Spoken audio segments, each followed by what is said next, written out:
Lakeland Public Television's Common Ground is brought to you by the Minnesota Arts and Cultural Heritage Fund. I'm Tkalcich, and I do INTARSIA.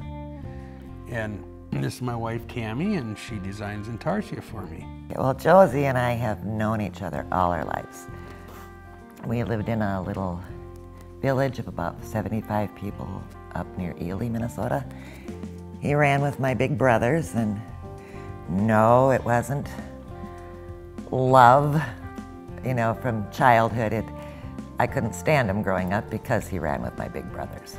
About 15 years ago, we ended up neighbors again. He built a house up the hill from me, and about a dozen years ago, I found myself in need of sawdust for a guinea pig that I had. I knew he played in woods, so I went up the hill to see if he might have sawdust. We got to shooting the breeze about remember so-and-so and what they're doing now, and yeah, you know, visiting back and forth, and I got interested in his INTARSIA and designing for him. He, at the time, had a desire for a couple of ducks, and it's like, yeah, I can do that, and I did. He was pleased with my work, and that's how I started designing. He makes what I design, and we ended up together. It's an old style of art, what the people did in the olden days. They used to, the original purpose of INTARSIA was to put in the floors as designs in floors and buildings. I used to buy the patterns from different places that make INTARSIA patterns. And I treat those patterns like the other woman in his life. And out to prove that I can do better than her. Well, different pieces I do differently. You draw it up. After you've drawn it up, you have to divide it into segments, keeping in mind that, you know, you've got your colors of your wood, because we use all natural colors, nothing's been stained. The grains of the wood, whether it's wide grain, thin grain, and that's where it gets to be challenging, because that's all you've got to play with to put your detail in there. And I have to get my detail out of simple things. The line has to be part of the design itself, not just a cutoff. So you make it look like this line, you make it look like part of the cheek, outline of the cheek. Deciding where, looking at the hairlines, deciding which direction I want the fur to go. From there, you have to decide where you want to cut the lines. Some of the pieces I've done, it's because I've seen other people's patterns, and I'm egotistical enough to say, hey, I could do that better, so I have to go improve it. It's a challenge, the INTARSIA does. It looks simple. You look at the pattern, it almost looks like a cartoon or a coloring book drawing. But when you're just playing with wood grains and you're playing with the, you know, there's not a whole lot of variation in wood colors, and you're trying to get all of your detail out of that, it is a challenge, and challenges are fun, so. Well, we come out here and we've got the pattern that we've traced onto a piece of tagboard, and then we've cut out all the tagboard pieces like this, and they all have an arrow on them showing the grain of the wood, which way I want the grain, and then they have a mark that shows what color we want the wood, or whether we want it light or dark.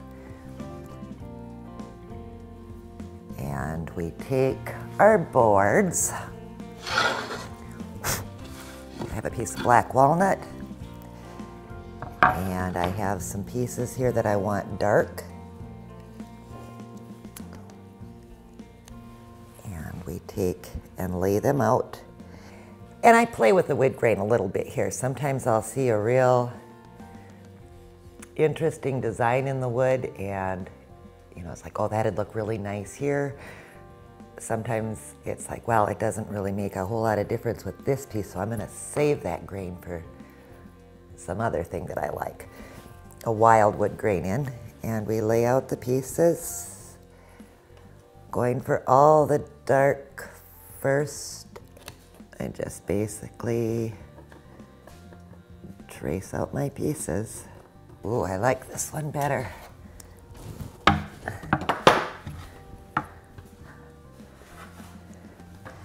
Because this one is a medium dark, and see how we get the nice grain like this in the wood?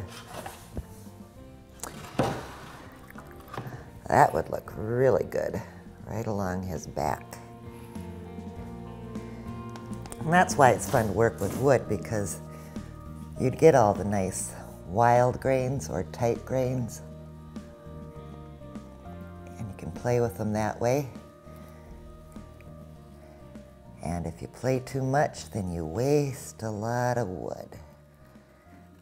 Okay, then once we get the pieces all traced out onto the different kind of woods, then we cut them out with the bandsaw. Then after I get them cut out, I just set them in my tub there until I get them all cut out, until we get to the next operation.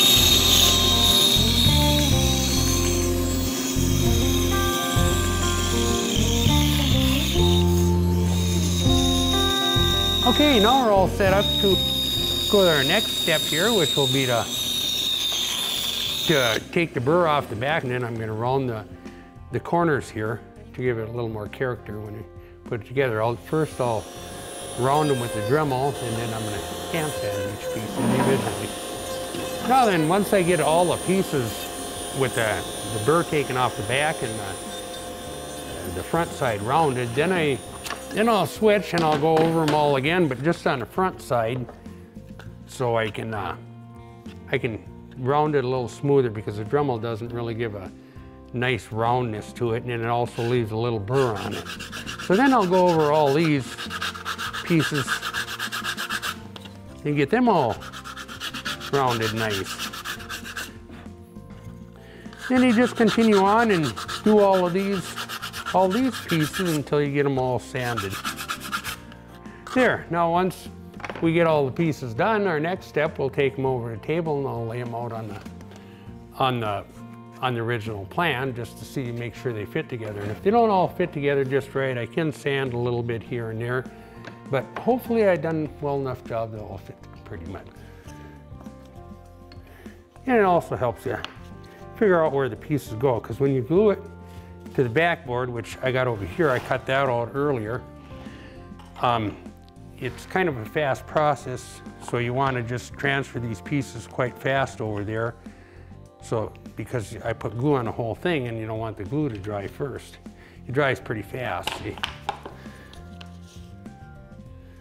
And we just lay them all out here and kind of check to see how well this is going to fit. And then if they're fitting pretty good, but not real, they're not going to be real tight, because we're not perfect, but we can always adjust them a little bit so you get the same amount of space in between the pieces. And then once you finish it, it hides a lot of that. And unless you really studied it, which you're not going to really stick your nose in there and study it, you'd never notice that much, little bit if it's off a little bit anyway. There. And then I'll take and I'll put glue on the entire backboard, and I'll take and I'll transfer them over from the plan onto the backboard, and this is what holds them together.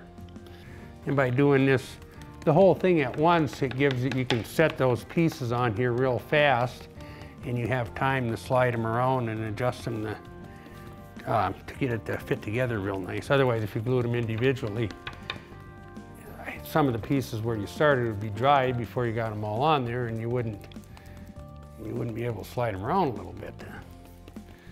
So once we get the glue on, get her spread nice and even on there, then I'll transfer these pieces onto my backing here. This you kind of want to do as quick as possible.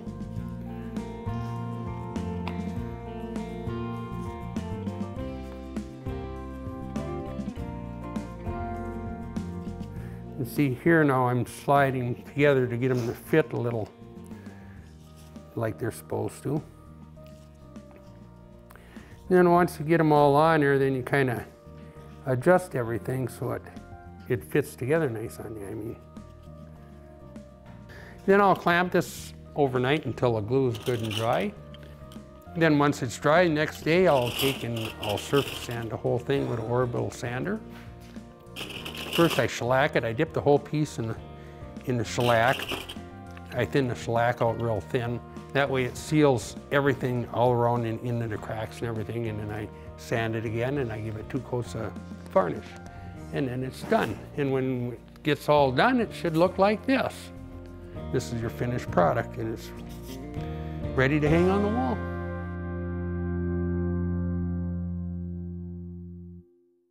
If you enjoyed this segment of Lakeland Public Television's Common Ground, consider making a contribution at lptv.org. If you have segment ideas pertaining to North Central Minnesota, contact us at legacy@lptv.org.